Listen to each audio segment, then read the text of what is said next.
자, 네 번째 작용 모형입니다. 자, 성격을 보시면 자, 두 번째 줄에 자기 명의를 사용합니다. 타인 명의가 아니고요. 그 다음 타인 자격만을 사칭한다. 즉 권한 없는 자가. 그쵸?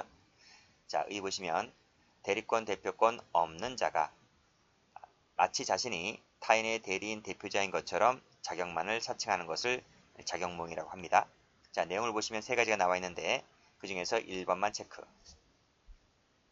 자, 보세요. 자, 대리인, 대표자가 권한이 있는데 권한 밖의 일을 합니다. 그 다음 권한을 초월합니다. 이걸 뭐라 불렀죠?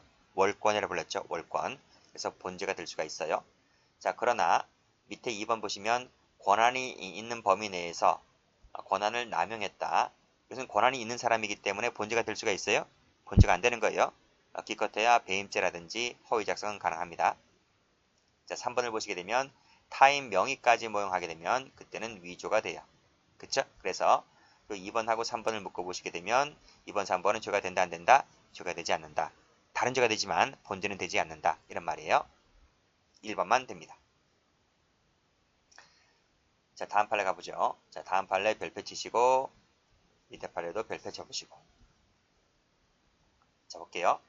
자, 주식회사 대표이사를 재직하던 피고인이 대표이사가 타인으로 변경되었음에도 불구하고 빨간색으로 타인으로 변경되었다. 변경 동그라미를 칩니다. 무슨 말이지? 원래 권한이 있었는데 권한이 없어진 거지. 이것도 권한이 없는 자가 한 것이라고 제가 말씀드렸죠. 그치? 근데 이름을 피고인을 여전히 위 회사의 대표이사로 표시하였다는 겁니다. 무슨 말이지? 자기 명의를 썼다는 거예요. 이 말은 자기 명의를 썼는데 플러스 타인 자격을 지금 사칭하고 있는 거예요. 따라서 마지막에 작용모형죄가 된다. 이런 말이 이해되시겠죠? 여기서 뭐 승낙을 얻었다네, 이런, 그 다음에 뭐 잠정적으로 이랬다네, 이런 것들은 다 필요 없어요. 자, 밑에 판을 보시면, 자, 가처분 결정이 송달되어서 1절의 직무집행이 정지가 됨으로써 정지에다가 동그라미를 칩니다. 이것도 뭐예요? 이것도 권한이 있는 상태였다가 지금 정지가 되었으니까 권한이 없어진 거죠? 즉, 권한 없는 자입니다. 권한 없는 자. 그 자가 어떻게 했나요? 밑에 보니까 그 권한 밖의 일인, 즉 권한이 없게 된 자가 그 권한 밖의 일인 대표이사의 명의로, 대표이사의 명의가 무슨 말이에요? 자기 명의로, 자기 명의를 썼다는 거지. 근데 대표이사가 아닌데 대표이사의 자격을 사칭한 거지. 타인 자격을 사칭한 거예요. 그러면 본죄가 되는 거예요. 여기서 뭐 긴급하다 안 하다 이런 거 다 필요 없어요. 됐지? 자, 그 다음 허위 작성 갑니다. 허위 작성이라고 하는 것은 말씀드렸습니다. 권한이 있는 자가 허위 내용을 기재하는 것을 허위 작성이라고 한다는 거예요. 자, 행위 보시면 그러나 보세요. 그러나 앞에 끊고 허위 기재가 권리관계에 아무런 영향을 미치지 않는 것이라면 허위 기재 다 했다 할지라도 본죄가 되지 않습니다. 그 대표적인 것이 바로 배서인의 주소다 미칠 것이고. 뒤에 판례 나올 겁니다. 2번 예 체크하시고. 자, 판례 봅니다. 1번부터 보세요. 권한을 위임받았다 했으니까 권한이 있는 사람이잖아요. 2번도 승낙 내지 위임받았다 했으니까 권한이 있는 사람이잖아요. 수표 발행자니까 권한이 있는 사람이잖아요. 전부 다 1번부터 6번, 5번까지가 전부 다 작성 권한이 있는 사람들입니다. 근데 어떻게 했다는 거죠? 빨간색으로 발행 날짜를 소급 기재했다. 동그라미. 거짓말이잖아요. 그쵸? 진실에 반한다. 거짓말이잖아요. 그쵸? 당좌 거래를 한 적이 없는데 또 과거의 거래가 정지되었는데 이러한 것이 없는 것처럼 가정하였다면 그 자체가 허위잖아요. 실제하지 않은 유령회사의 이름을 적었다는 것 자체가 허위잖아요. 5번도 실제로 선적한 일이 없다 했는데 이걸 선적했다는 내용으로 썼기 때문에 허위잖아요. 전부 다 허위 작성이다 이런 말이. 여기서 관례라고 하는 것은 관례라고 하면 해운업계의 관례라고 하면 죄가 용서가 되나요? 그런 게 어디 있어, 그렇지? 이것은 정당화되지 못한다 이런 말이에요. 자, 그 다음 1번, 2번을 묶으시죠. 자, 일단 필기부터 할까요? 자, 어음수표라고 하는 것은 어음수표는 땡땡 무인 증권성이라고 하는 성질을 갖고 있어요. 무인 증권성이 무슨 말인가요? 어음수표는요, 그 유통성을 강화시키기 위해서 어음상 권리의 원인을 증명하지 않고서도 권리를 행사할 수 있다. 이게 무인증권성이에요.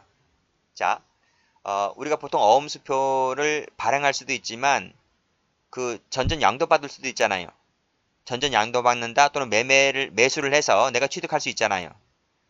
양도받는다, 매수한다 이것이 원인관계거든요. 그러니까 정당하게 양도를 받거나 정당하게 매수를 하게 되면 당연히 내가 돈 주고 샀기 때문에 그것에 대해서 정당한 권리를 행사할 수 있는 것은 당연한 것인데 내가 양수받지 않고 매수하지 않고 내가 훔쳤거나 아니면 길거리 가서 줍거나 한다 할지라도 내가 정당한 소지자가 아니라 할지라도 그 어음수표를 소지하고 있다면 내가 권리를 행사할 수 있단 말이에요. 즉 원인관계를 내가 증명하지 않고서도 내가 갖고 있다는 것 자체만으로도 권리를 행사할 수 있다. 이게 바로 뭐예요?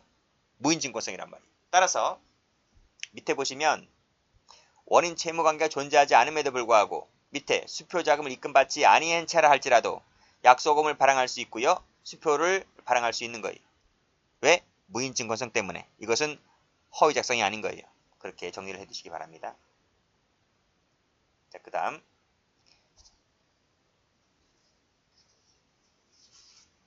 자, 3번을 보시게 되면 주권 발행하기 전에 주식을 양도받은 자에 대해서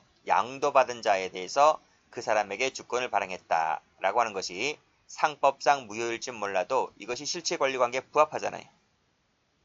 내가 양도받지 않은 자에게 양도했나요? 내가 양도받지 않은 자에 대해서 주권을 발행했어요? 그게 아니잖아요. 양도받은 자에서 주권을 발행했다. 실체권리관계에 부합하는 것이기 때문에 이것은 허위 작성의 범위 자체가 없다. 즉 고의 자체가 탈락되었기 때문에 죄가 되지 않는다. 이런 말이에요. 상법상 무효인지는 별개의 문제입니다. 근데 형법상의 허위 작성은 아니다. 이렇게 보시면 될 것 같아요. 은행에 신고된 것이 아닌 발행인의 다른 인장을 가지고 발행을 했다. 파란색으로 다른 인장, 발행인의 다른 인장 세모 쳐보세요. 이게 발행인의 인장건 맞잖아요. 인장이 몇 개는 되잖아요. 저도 인장이 몇 개 되는데 근데 은행에 신고된 것이 아니기 때문에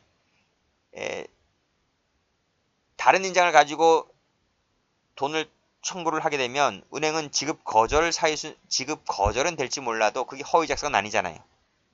그치? 지급 거절 사유는 될 수 있을지언정 발행인의 인장 것은 맞기 때문에 허위 작성이라고 볼 수 없다는 판입니다. 5번 자, 배서인의 주소에다가 세모를 쳐볼게요.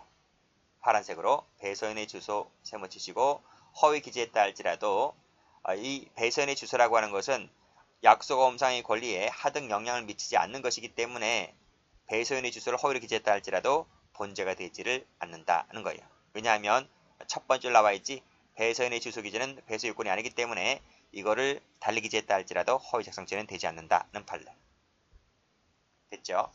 그 다음에 마지막으로 행사죄 봅니다. 지금 보았죠? 위조, 변조, 자격모형, 허위 작성 등으로 인해서 만들어진 유가증권을 행사하는 죄가 행사죄가 되는 거예요. 자, 이때 판례 볼게요. 이 위조 유가증권 행사죄에서의 유가증권이라고 하는 것은 빨간색으로 원본만을 말한다. 동그라미. 자, 복사한 4번 밑줄 그으시고 X, 밑에 4번 밑줄 그으시고 X, 밑에 4번 밑줄 그으시고 X, 밑에 4번 밑줄 그으시고 X. 이 점에서 문서자하고 다릅니다. 정리를 해두시고요. 자, 다음 행사를 볼게요. 자, 행사라고 하는 것은 통화죄와는 달리 유통이 본질이 아니기 때문에 유통성을 놓이지 않습니다. 그래서 여기 비치했다든지 열람했다든지 할인을 위한 제시를 했다든지 무슨 제시했다든지 증거 제출했다든지 이런 것들도 행사가 될 수 있는 거예요. 자, 도표 볼게요. 별표 칩니다. 저번 시간에 약간 설명드렸죠. 통화죄는 유통성이 본질이기 때문에 통화죄는 유통이 놀다는 것 자체가 행사가 될 수가 있어요. 통화죄만의 고유한 성질 때문에 그렇습니다. 그러나 유통성이라고 하는 것은 유가증권이나 인지우표나 문서죄의 경우에는 행사를 볼 수가 없다.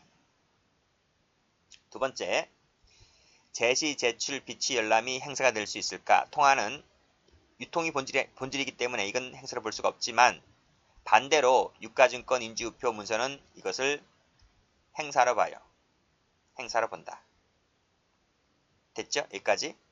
그 다음 중요한 것이 이 정을 아는 자에게 주는 것이 행사가 될 수 있을까라는 얘기인데요. 자, 원래 행사라고 하는 것은 적어보세요. 땡땡. 행사라고 하는 것은 정을 모르는 자에게 교부하는 것이 예요. 정을 모르는 자에게 교부하는 것이 행사죄가 되는 거예요. 이것은 통화든 유가증권은 문서든 다 공통인 거예요. 공통인 것인데 여기서 정을 아는 자에게 주는 것이 과연 행사일까? 이란 말이야. 위에서 얘기했잖아. 모르는 자에게 주는 것이 행사라고. 따라서 정을 아는 자에게 주는 것이 문서죄의 경우는 당연히 행사가 아닌 거예요. 판례가 있어요. 근데 통화나 유가증권 같은 경우에는 이 정을 아는 자에게 주는 것이 일정한 조건이 있다면 이것은 행사라고 봐요. 행사가 된다라고 봐요. 자, 제가 통화죄 같은 경우 설명드렸어요. 유가증권 갈게요. 자, 밑에 나왔네. 밑에 1번, 2번을 묶을게요. 정을 알고 있는 자죠. 알고 있는 자 동그라미.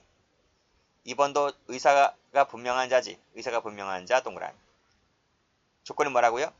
그 자에게 주었는데 그 피교부자가 이를 유통시킬 것이다 라고 하는 것을 내가 인식하고 주게 되면 이 자체가 행사죄가 돼요. 자, 그 다음 2번. 행사할 의사가 분명한 자에게 주잖아요. 그걸 인식하고, 유통한다는 것을 인식하고 주잖아요. 그럼 이 자체가 뭐가 된다고요?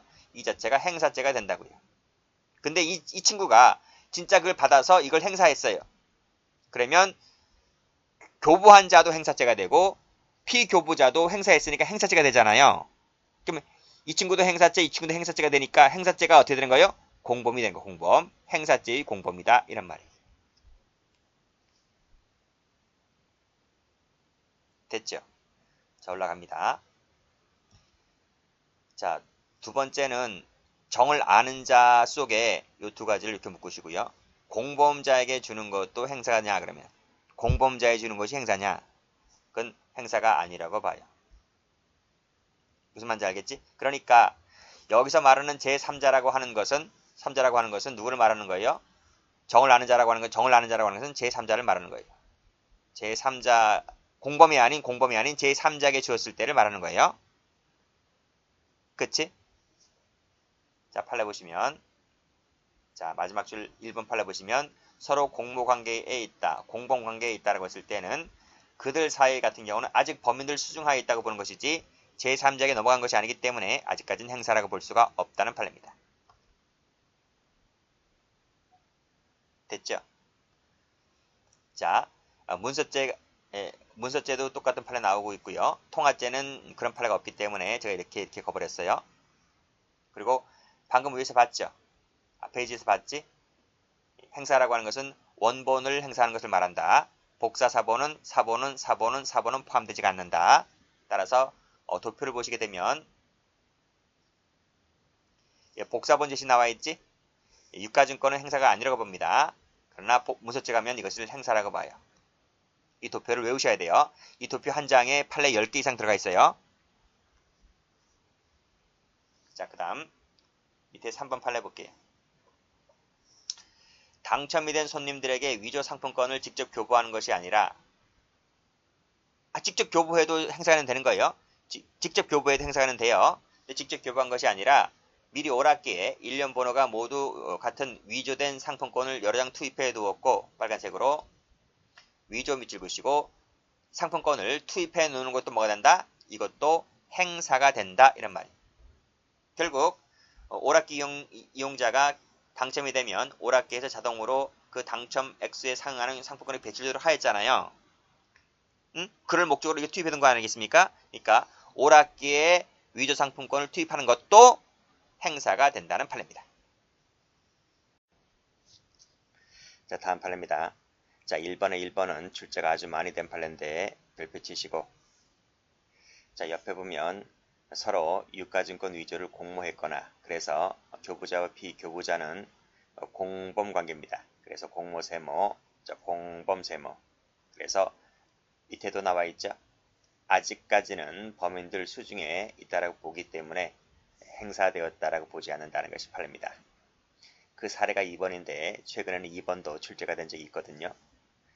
자, 이 피고인과 갑이 공범 관계입니다. 그래서 공모를 했다 셈을 치시고, 자, 그 밑에 보면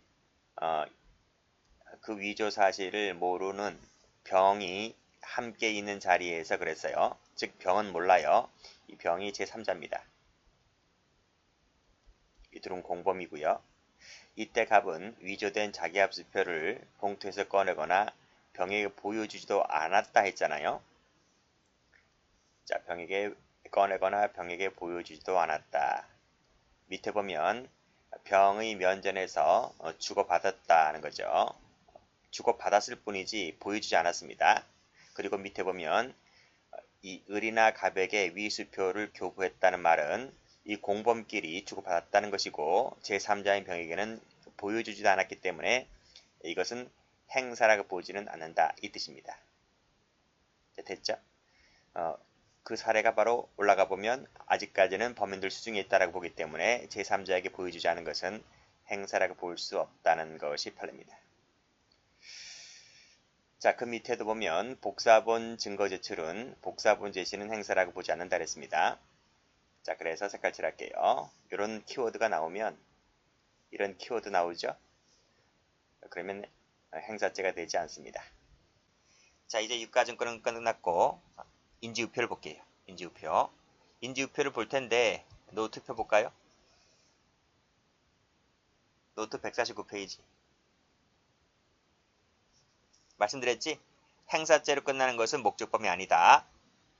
두 번째, 인지우표에도 위조 변조죄가 있어요. 위조 변조죄의 경우에는 역시 예비음모가 있어요. 있는데 유가증권과 똑같이 필요적 감면은 없다.